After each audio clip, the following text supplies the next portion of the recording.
I'd love him to have a very highly paid boxing match.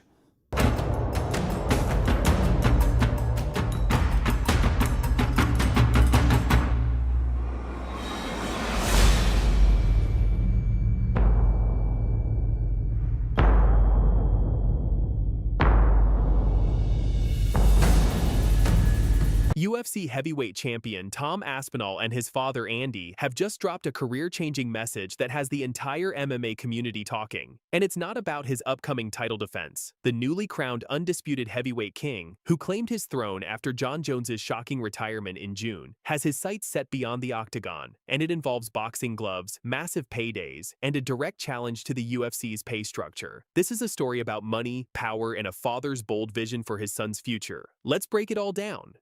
The bombshell came during a candid interview on Jon Aspinall's own YouTube channel, where his father and longtime coach Andy Aspinall didn't hold back about their plans. "I'd love him to have a very highly paid boxing match for the money. The money's there, and I don't see why somebody as talented as Tom shouldn't have a piece of that money when the boxers are getting 100 times more."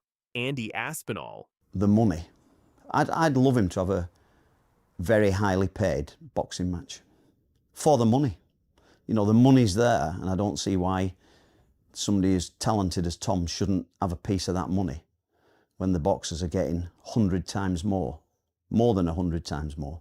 But here's where it gets even more explosive. Andy Aspinall took direct aim at the UFC's compensation structure, stating bluntly, "The UFC ain't paying that type of money." The UFC ain't paying that type of money.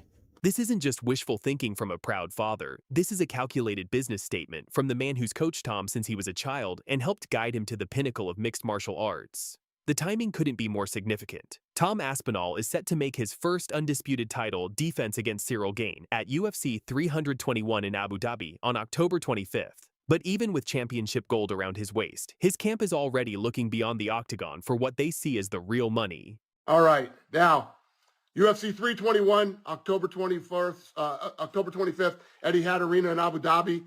Jon Aspinall will face Ciryl Gane. Aspinall has 15 wins, and all of them are by finish. Gane is the #1 ranked heavyweight.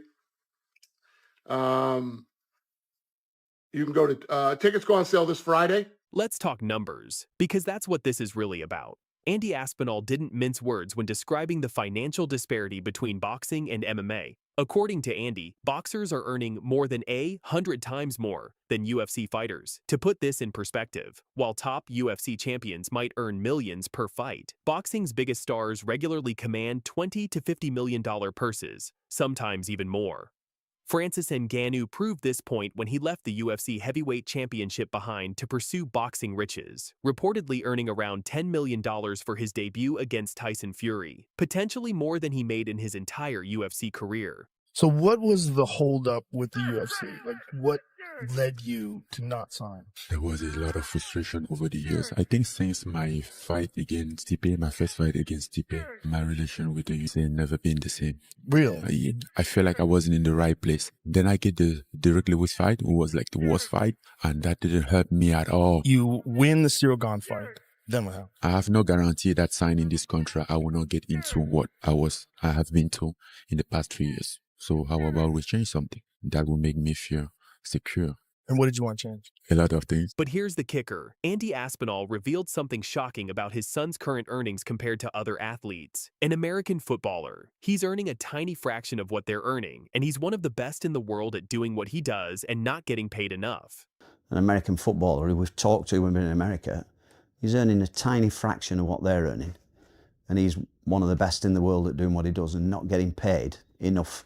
This raises serious questions about fighter pay in the UFC, especially when we're talking about the heavyweight champion of the world potentially being out-earned by mid-tier American football players. This isn't just talk. The Aspinalls have a strategic plan mapped out. Andy outlined a clear timeline for his son's immediate future that could set up a massive boxing payday. October 2025, UFC 321 versus Ciryl Gane in Abu Dhabi. Jon Aspinall will face Ciryl Gane. Aspinall has 15 wins, and all of them are by finish. Gane is the #1 ranked heavyweight. UFC 321, October 25th, Etihad Arena in Abu Dhabi. Andy's ultimate goal, simple and direct. Get the money, get the glory, and get out, with Tom's health intact. The strategy is reminiscent of what we've seen with other MMA stars. Conor McGregor proved the crossover model works with his massive payday against Floyd Mayweather. Francis Ngannou followed suit by leaving the UFC to pursue boxing riches. But here's what makes Aspinall different. He's doing this as the reigning champion, not after losing or being stripped of his title. That gives him incredible leverage. So, who could Tom Aspinall potentially face in the boxing ring? The heavyweight division is currently dominated by unified champion Oleksandr Usyk, who holds all 4 major titles after his victories over Anthony Joshua and Tyson Fury. Alexander Usyk putting on the performance of a lifetime. It's back on the legs. It's back on the legs. The champ is in real trouble here. So much. No. Usyk trying to send shockwaves throughout the heavy. Not give one shot, or not take one shot, but he has to give. Interestingly, Usyk has previously expressed interest in trying MMA, which could set up the ultimate 2-sport crossover. Aspinall boxing Usyk, then Usyk entering the octagon. Other potential opponents could include Tyson Fury, if he returns from retirement, Anthony Joshua, looking to rebuild, Deontay Wilder, always a knockout threat. The appeal for boxing promoters is obvious. Aspinall brings legitimate knockout power and an undefeated record as UFC champion. His highlight reel of 1-minute knockouts proves he has the finishing ability that boxing fans crave. This puts the UFC in a difficult position. They've just crowned a new heavyweight champion after Jon Jones' retirement, and now his team is already publicly discussing an exit strategy. The problem for Tom Aspinall a lot of the time was not only finding trade. Oh! What a finish! That's it! Wow! Knockout for Tom Aspinall in his debut! Got ourselves a prospect. Beautiful. Knee to the midsection. Bang, bang. 1-2 follows right on the chin. He just did not stand a chance. Doesn't as get soon as that cleaner knee than that, landed, Dan. bang, right into the midsection and 1-2. Very nice. And he measured the right hand early as well. Dana White and the UFC brass have historically been resistant to allowing their biggest stars to pursue boxing while under contract. But the Aspinalls aren't asking for permission. They're making a statement about fair compensation. The broader implications are massive for the sport if the reigning heavyweight champion can't be adequately compensated by the world's premier MMA organization. What does that say about the entire fighter pay structure? This could be the catalyst for significant changes in how the UFC approaches compensation for its biggest stars, especially champions who have proven their drawing power. Tom Aspinall's father has thrown down the gauntlet, not just to potential boxing opponents, but to the UFC itself. The message is clear. Pay your champions what they're worth, or risk losing them to boxing's lucrative landscape. With Aspinall set to defend his title in just 7 weeks against Ciryl Gane, all eyes will be on Abu Dhabi. But the real question isn't just whether he'll win. It's whether this victory will be his last in the octagon before pursuing those boxing millions. Will the UFC step up with a mega deal to keep their heavyweight champion, or will we witness another exodus of top talent to the boxing world? One thing's for certain. Andy Aspinall's Bombshell has changed the conversation around fighter pay and career strategy in combat sports forever. We'll continue following this developing story. For now, this has been your Combat Sports Update. Stay tuned for more breaking news. But Tom's gigantic as well. He's big, he's light on his feet, he can move. I always say he's like a heavyweight Muhammad Ali, or mixed martial arts Muhammad Ali, or a heavyweight George St. Pierre. He can grapple, he can do it all. And we saw what happened against with Ciryl Gane against Jon Jones. So more than likely, I mean, I heavily lean towards Tom Aspinall in this fight, but it's mixed martial arts. If Ciryl can stop the takedowns, then this gets very interesting.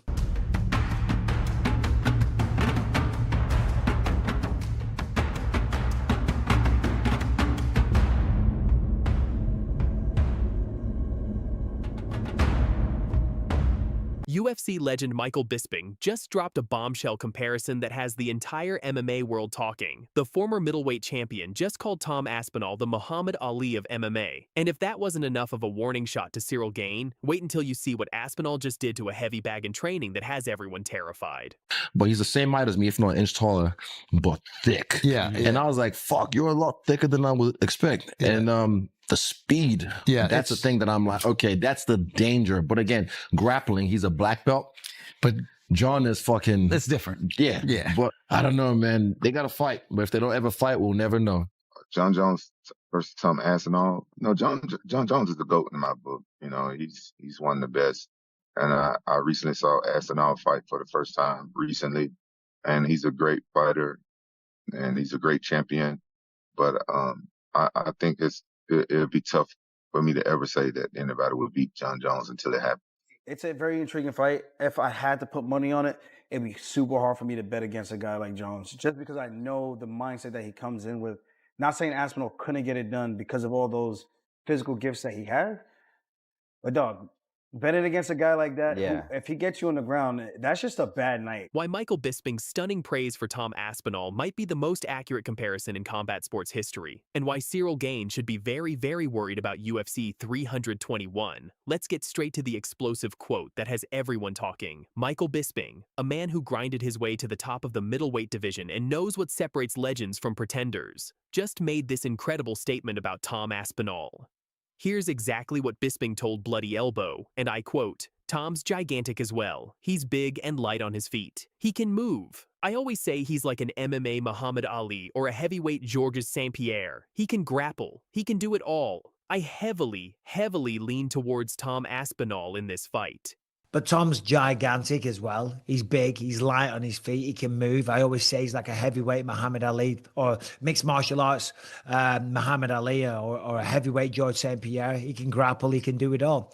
And we saw what happened against with Ciryl Gane against Jon Jones. So more than likely, I mean, I heavily lean towards Tom Aspinall in this fight, but it's mixed martial arts. If Ciryl can stop the takedowns, then this gets very interesting. Now, when a UFC legend compares someone to Muhammad Ali, you listen. This isn't just about footwork. Ali revolutionized boxing by moving like a dancer while hitting like a truck. Aspinall is doing the exact same thing in MMA. We're talking about a 6', 5" heavyweight who moves like he's fighting at middleweight. The Ali comparison goes deeper than just movement, though. Both fighters possess that rare combination of physical gifts and mental sharpness. Ali could outthink opponents just as easily as he could outbox them. Aspinall shows similar fight IQ, reading opponents and striking at the perfect moment. Watch this hand. He constantly distracts you with the lead hand. So he's keeping you busy with this before he starts to turn and starts to do these kicks. This comes first, is the front hand look. Watch how he just pulls it out before he does anything. And he does that every time he occupies the front hand and then works his attacks off it, which is high level fight IQ stuff from Jon Jones. But he's one of the smartest fighters ever. Let's talk about why this comparison makes perfect sense. Tom Aspinall isn't just another heavyweight champion, he's rewriting the entire playbook. This Manchester native has finished 6 top 10 opponents in under a round each. Think about that for a second. 6 elite heavyweights, all finished in less than 5 minutes combined. Tom Aspinall a lot of the time was not only finding trade. Oh! What a finish! That's it! Wow! Knockout for Tom Aspinall in his debut! It's a prospect. Beautiful. Knee to the midsection. Bang, bang. 1-2 follows right on the chin. We're talking about dominant wins over Alexander Volkov, Curtis Blades, Andrei Arlovsky, and of course that stunning first-round knockout of Sergey Pavlovich that earned him the interim title. Then he avenged his only UFC loss against Blades with another 60-second knockout at UFC 304. The scary part? Aspinall moves like a middleweight trapped in a giant's body. He's got that rare combination of speed, power, and fight IQ that we haven't seen in the heavyweight division since, well, maybe ever. Can't be reckless with Curtis. Oh, can't see the big reactions. Yeah, that's Curtis a nice combination. Curtis by Gane. but the right hand sinks it down. Aspinall. Blades nearly down and out early. That's it. But if Bisping's Ali comparison wasn't enough of a warning to Ciryl Gane, Tom Aspinall just shared a training video that has the entire MMA community absolutely shook. We're talking about a video where Aspinall hits a heavy bag so hard that he literally breaks it clean off its chains. This isn't just about power. Any heavyweight can hit hard. This is about the precision and technique behind that power. The fact that Aspinall can generate this kind of force while maintaining his legendary speed and movement, that's what nightmares are made of. Aspinall has also welcomed a new coach into his camp specifically to help break down the puzzle that Ciryl Gane presents. The champion is taking this fight seriously, and rightfully so. Gane represents his toughest test to date. You know, there's the guys who I've trained with from my experience who in the gym are absolute killers, absolute world beaters. And they'll get in a fight and they'll just freeze up and it doesn't work like it does in the gym. They fight way worse. And There's other guys like myself, anytime there's pressure on me, that's when I've done my most devastating performances. Oh, talk's just talk to me, mate. Doesn't matter. Like, at the end of the day, we're both going to take our shirts off, get a pair of gloves on, and go in there and see who wins on October 25th. So it's not really going to change anything, to be honest. Now let's give credit where it's due. Ciryl Gane isn't just any challenger. This French striker has that elite footwork and striking finesse that earned him his own interim title back in 2021. He's got impressive victories over Derek Lewis, Tai Tuivasa, and Alexander Volkov. Here's what makes this fight so intriguing. Bisping himself admitted that out of all heavyweights, Gane is probably the most athletic and might be the only man who can match Tom in terms of movement. In fact, Bisping said Gane might even be more athletic and lighter on his feet than Aspinall. This will be Gane's third shot at UFC gold. He lost a decision to Francis Ngannou at UFC 270, then got submitted by Jon Jones in just over 2 minutes at UFC 285. The question is, can the third time be the charm against a champion who's looking absolutely unstoppable? UFC 321 in Abu Dhabi on October 25th isn't just another title fight. This is Tom Aspinall's chance to silence any remaining doubters and cement his place among the heavyweight greats. We're talking about the first defense of his undisputed title in the post-Jon Jones era. Michael Bisping made it clear he heavily leans towards Tom Aspinall in this fight. And honestly, after seeing that training footage and understanding the Ali comparison, it's hard to disagree. For Aspinall, it's about proving he's not just a transitional champion, but the start of a new heavyweight dynasty. For Gane, it's about finally capturing that elusive, undisputed title that slipped through his fingers twice before. So what do you think, fight fans? Is Michael Bisping spot on with that Muhammad Ali comparison? Can Ciryl Gane solve the Aspinall puzzle that no one else has figured out? Drop your predictions in the comments below. If you enjoyed this breakdown, smash that like button, subscribe for more MMA news and analysis, and hit that notification bell so you never miss when we drop the latest fight breakdowns. UFC 321 is shaping up to be an absolute banger, and we'll be covering every angle as we get closer to fight night. To this day, he gave Jon Jones some serious fucking trouble, and Jon destroyed his legs. He needed double knee surgery after that fight. What was going through your mind when you did that jumping side kick? Looked like you were aiming for Thiago Santos's knee. Thiago was trying to break my jaw tonight. He was trying to give me brain damage tonight. And if a guy can give you a stutter for the rest of your life or memory loss, I think an even trade-off is to give him a lump for the rest of his life. That's just the game we play. This was one of the greatest quotes ever when he was in a press conference with Daniel Cormier after their first fight. He goes, I beat you after a weekend of game. And two back-to-back weekends. Game one, your ass the next. It was great. Joe Rogan's shocking revelations about Jon Jones have sent shockwaves through the MMA community. We're talking career-ending damage, bitter rivalries, and why Daniel Cormier just fired back with some brutal honesty about the so-called GOAT. This is a story that proves Jon Jones doesn't just beat opponents. He literally changes the trajectory of their entire careers. Stay tuned, because what you're about to hear will change how you view some of the biggest names in MMA forever. Thiago Santos, he ruined both his knees. Jon did. Yeah, both his knees after that fight, he had to get surgery on. He tore both of them apart. He sidekicked the fuck out of his knees. Yeah. He does the oblique kick to the thigh, too. He does it everywhere. So let's start with the bombshell that has everyone talking. On a recent episode of the Joe Rogan Experience, the UFC's most trusted voice dropped some absolutely devastating information about what Jon Jones did to former title challenger Thiago Santos. You know, when I heard his name first, I was like, oh my goodness. So, I mean, this is not happening. He definitely did really good, but one thing about me, as the fight progresses, I tend to figure out what's happening, get my game going. Thiago is a Muay Thai black belt, and I'm only 10 years into kickboxing. I think he's probably closer to 20 years into kickboxing. So, you know, I just figured I'd challenge myself. I could have probably taken the fight to the ground. That probably would have been a smarter idea. But, you know, I know he will be back for a rematch, and I'll be ready. Now, most of you remember that fight from July 6, 2019. It was closer than anyone expected. Santos actually gave Jones some real trouble, and many thought he might have even won that fight. But here's what Joe Rogan revealed that will blow your mind. He gave Jon Jones some serious trouble, and Jon destroyed his legs. He needed double knee surgery after that fight. Both of his knees were destroyed. That side kick to the knees. Jon is so good at that.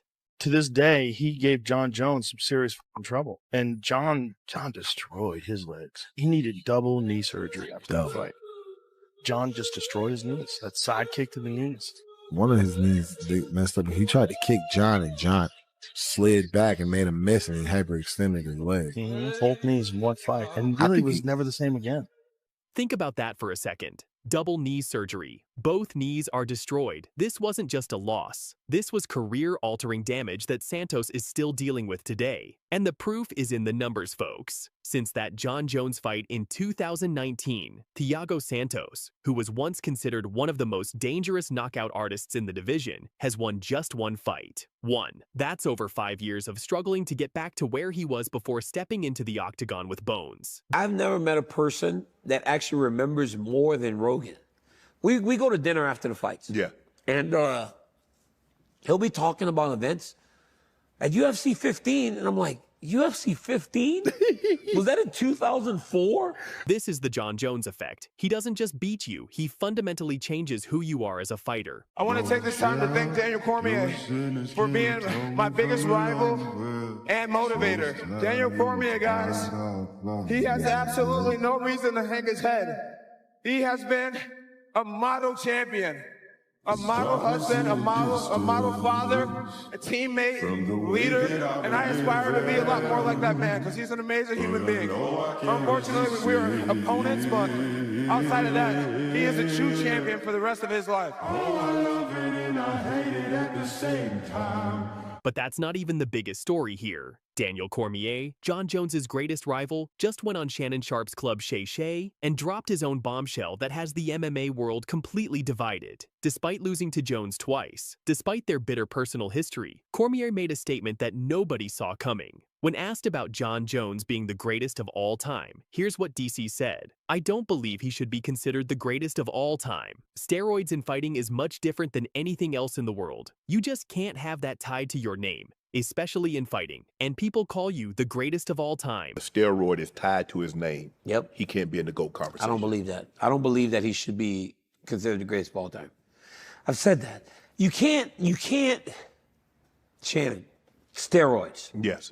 In fighting is much different than anything else in the world. They make you stronger. They make you faster. They give you endurance. Recovery ability when you train. That's what Now that's brutal honesty right there. Cormier isn't denying Jones's talent. He even called him the greatest talent the sport has ever seen. But he's drawing a hard line when it comes to the GOAT conversation. And you know what? Jon Jones couldn't let that slide. He fired back on social media. But here's where it gets really interesting. Cormier isn't backing down. He's actually supporting Jones for the potential White House fight card, saying, "If y'all want an American dude to go get a victory, put Jon Jones in there because he's going to win." That's what he does. Secret, the whole world knows it. You're right. I say, man, y'all better put Jon Jones on there. Because right now we ain't got one American in the top 10 pound for pound. I say, if y'all want an American dude to go get a victory, put Jon Jones in there. Because he gonna win. That's what he does. Think about that. Your biggest rival, the guy who lost to you twice, is still advocating for you because he knows you're just that good. That's the ultimate respect right there. This brings us to the heart of the matter, Jon Jones's complicated legacy. On one hand, you have cases like Thiago Santos, where Jones's fighting style literally ended a man's prime years. The oblique kicks, the wrestling, the ground control. Jones doesn't just win fights, he takes years off careers. Jon Jones is the pound-for-pound best fighter in the world and the greatest fighter fucking ever. Period. End of story. This fucking guy destroyed the best heavyweight in the division. Easily made it look like nothing. Hello, John. I have nothing against you personally, but I just think I'm better than you. I just know that I can beat you in a fight. So I'm coming for it. But then you have the elephant in the room, the failed drug tests that Cormier mentioned, multiple incidents, overturned victories, and a cloud that follows Jones everywhere he goes. Yet even his biggest hater, and let's be real, Daniel Cormier earned that title, admits that Jones is probably going to win any fight you put him in. That's the paradox of Jon Jones. He's simultaneously the most talented and most controversial figure in MMA history. The recent back and forth between Jones and Cormier proves this rivalry is far from over. Jones posted on Instagram saying he didn't just live in Cormier's head rent-free, he built a mansion there. And honestly, looking at how much Cormier talks about Jones, he might have a point. But here's the real question for you fight fans. Does talent alone make you the GOAT, or do the controversies permanently taint that conversation? Looking ahead, all eyes are on this potential White House fight card for 2026. Dana White said the odds of Jones being on it are 1,000,000,000 to 1, but Jones isn't giving up. He's back in the USADA testing pool, he's training hard, and he's optimistic about his chances. The irony? His biggest rival, Daniel Cormier, is actually pushing for Jones to be on that card because, in his words, Jones is going to win, and America needs that victory. Think about what that says about Jon Jones's aura. Even the guy who hates him most knows that putting Jones in there is basically a guaranteed American victory. That's the level of dominance we're talking about. Meanwhile, fighters like Thiago Santos are still dealing with the physical consequences of stepping into the octagon with this man. It's a reminder that in MMA, some fighters don't just beat you, they change your life forever. So there you have it. Fight fans, the Jon Jones effect in all its brutal glory. Whether you love him or hate him, whether you think he's the GOAT or not, one thing is undeniable. This man changes careers, breaks bodies, and lives rent-free in the minds of everyone who's ever stepped into the octagon with him. What do you think? Is Jones the undisputed GOAT despite the controversies? Or does Daniel Cormier have a point about the steroid allegations? Let me know in the comments below. I read every single one. If this breakdown opened your eyes to something new about the Jon Jones legacy, smash that like button and subscribe for more explosive MMA content. We've got more breaking news coming your way, including updates on that White House fight card and what's next for these legendary fighters. Until next time, keep training hard. And remember, in MMA, legends aren't just made by what they accomplish, but by how they change everyone around them. I don't believe that he should be considered the greatest of all time. Steroids. Yes. In fighting is much different than anything else in the world. They make you stronger. They make you faster. They give you endurance. Recovery ability when you train. That's mainly what steroids do. Yeah, people it don't allows realize you that. to go there and go hard tomorrow, and go hard the day after, and go hard the day after, and go hard the day after. That's when you grow. That's when you become better. Yep. Because it gets to a point where you're like, damn, I can't give you everything today. Yes. But you can go back to back to back. And that was me at 36, right? Even though I was the best I could ever be, I'm working as hard as I could ever work in my life, knowing that I have to be ready. At 36, he's 28, right? So he's in his prime. He's in his prime, but that's the fight that he actually tested positive, and they made it a no contest. This is why I can't stand this dude, because somebody else that's not as good would have let me off the hook, right? Because I was still there. And again, that's me. Football, neck, big neck, you know, short neck. Yeah. Most people just fall down from a head kick like that. I was still there. So I'm like doing this thing, running away from him. Yo.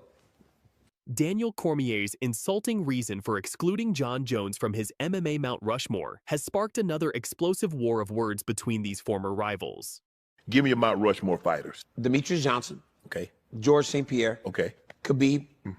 Khabib was undefeated. Nobody beat him. Fourth, God, that's where it gets tough. I would never put myself up there. Right. But I'm like right in that 4 to 7 range. I thought you might put Anderson. Anderson had the steroid. Yeah. Right. I can't put Anderson. Like, I would like to put Anderson. If I'm saying all those guys included, then obviously John and Anderson are on that Mount Rushmore. But I don't do that. I refused it. It's not in fighting. What makes Jon Jones so unique? There is a dark side to Jon Jones. Jon Jones is a killer. He's a killer. When him and Cormier were in that interview, and they thought that the cameras were off. Right. And they start talking to each other back and forth. Jon Jones has fired back after being completely shut out from Daniel Cormier's Mount Rushmore over his steroid test history. And trust me, he did not hold back. Plus, we've got Ciryl Adesanya and Demetrius Johnson weighing in on whether Jones should have taken that massive $30 million fight with Tom Aspinall. Well, if they offered Khabib $40 million, what did they offer Jon Jones to fight Aspinall? I think they offered Johnson. He wanted 30, and I think they got the money. They got 30 for him, and he said no. Everything on the table, would you have rolled it for 30 million? Yeah. Bro, even if I wasn't a fighter for 30 million, I'd get my ass kicked for 30 million. Right, yeah, okay. And like I said, for 30 million, but I don't know how Jon Jones' body feels. Stick around, because this rivalry just reached another boiling point, and you won't want to miss Jones's savage response. Let's start with what kicked off this latest drama. Daniel Cormier appeared on Shannon Sharp's Club Shay Shay podcast and was asked to name his MMA Mount Rushmore, the 4 greatest fighters of all time. DC's picks were Demetrius Johnson, Georges St. Pierre, Khabib Nurmagomedov, and for the 4th spot, he mentioned Chuck Liddell or Randy Couture. But here's the kicker. He deliberately excluded both Jon Jones and Anderson Silva, citing one specific reason. Anderson had the steroids, so I can't put Anderson. I can't do that, not in fighting. I don't believe Jones should be considered the greatest of all time. Steroids in fighting are much different than anything else in the world. You just can't have that tied to your name, especially in fighting, and people call you the greatest of all time. Anderson had the steroids. Yeah, right. Right. Like You're so, right, like yeah. I can't put Anderson. Like I would like to put Anderson. If I'm saying all those guys included, then obviously John and Anderson are on that Mount Rushmore. Right. But I don't do that. I refused it. It's not in fighting. Barry Bonds was a Hall of Famer before he even went to San Francisco. Correct. Right? Yep. Plus, he's hitting with a baseball bat. He's not punching someone Right. in the face. What does it feel like?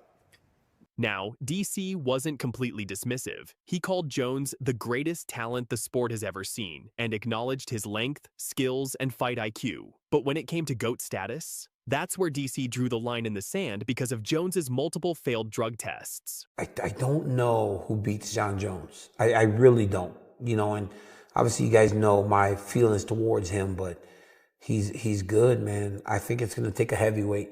It'll be one of those guys, one of those big guys that will shut the lights out. I just don't know if those guys can beat Jones over 25 minutes. Mm-hmm. He's a good fighter. You know, he has so many weapons, and you know, look at me. You know, I feel I'm one of the greatest fighters of all time, and he beat me twice. Mm-hmm. So that says a lot about who he is as a competitor. He beat me twice. Mm-hmm. He beat me twice. He beat me. That's bad.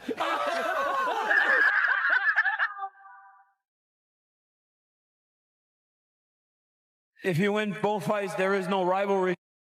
Remember, Jones defeated Cormier twice, but their 2017 rematch was overturned to a no contest after Jones tested positive for turinabol. He also tested positive for estrogen blockers in 2016, though arbitrators determined he didn't knowingly cheat. Well, Jon Jones was not having any of that disrespect. The former 2-division champion took to social media with a series of posts that were absolutely ruthless. First, Jones threw some shade about always being the co-star in DC's story, tweeting, "When DC tells his story, somehow, I'm always the co-star. Thanks, at Shannon Sharp 84, for the invite, even if I was only there in spirit. Airbnb." But then he got really personal with this haymaker. Jones, quote, "High school state champ, JUCO national champ, youngest UFC champion, greatest in MMA history, a lifetime of loss, victories and sacrifice, and this guy wants to write it all off as steroids. Honestly, it's insulting, but I can't help but laugh, knowing it was God-given abilities that made him feel so inferior." Don't you think that people can learn from their mistakes? Mistakes?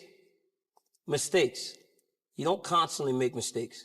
No? You make mistakes, but you don't do them over and over and over and over. No. Says who? As hard as you Listen, can. we could do anything. We could run mountains together. We could swim laps together. We could do push-ups. We could do jiu-jitsu. I will beat you at anything. Not even. I'm younger, stronger, Okay. I'm more glad you believe athletic, that. and Once I'll again, beat your you head is- this 10 guy's head's in the times clouds. out of 10 times. No, I know you like to sit there on your high horse, but I'm telling you right now, this is my life, and I'm willing to die to beat you. You don't deserve this. I'm bitter. I will show you that you don't deserve this. I'm not bitter at all. That you don't deserve this. I will die to beat you. You prepared to do that? Jones telling the press the issue trying to say, That's it. He's out. He's out. Jon Jones has done it. Damn, that "feel so inferior" line had to sting. Jones basically said DC's entire argument comes from a place of insecurity because he could never beat him when it mattered most. But here's where it gets interesting. Despite all this animosity, Daniel Cormier actually credits his rivalry with Jon Jones for making him rich. DC revealed some shocking numbers about how that first fight changed his financial life forever.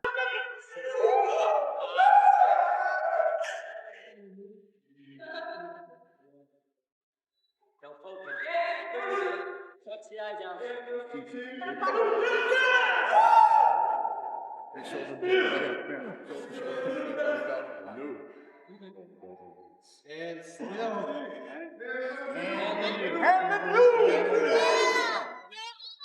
Cormier disclosed that his original contract for their first fight in January 2015 was just $85,000 to show and win. But here's the crazy part. Even though he lost that fight, Dana White called him the Monday after and said they were sending him a check for $1 million as a discretionary bonus for promoting the fight so well. It was the first time I had ever made 7 figures. Champions make money. DC credited former UFC CEO Lorenzo Fertitta for having the vision to take care of champions with these massive discretionary bonuses.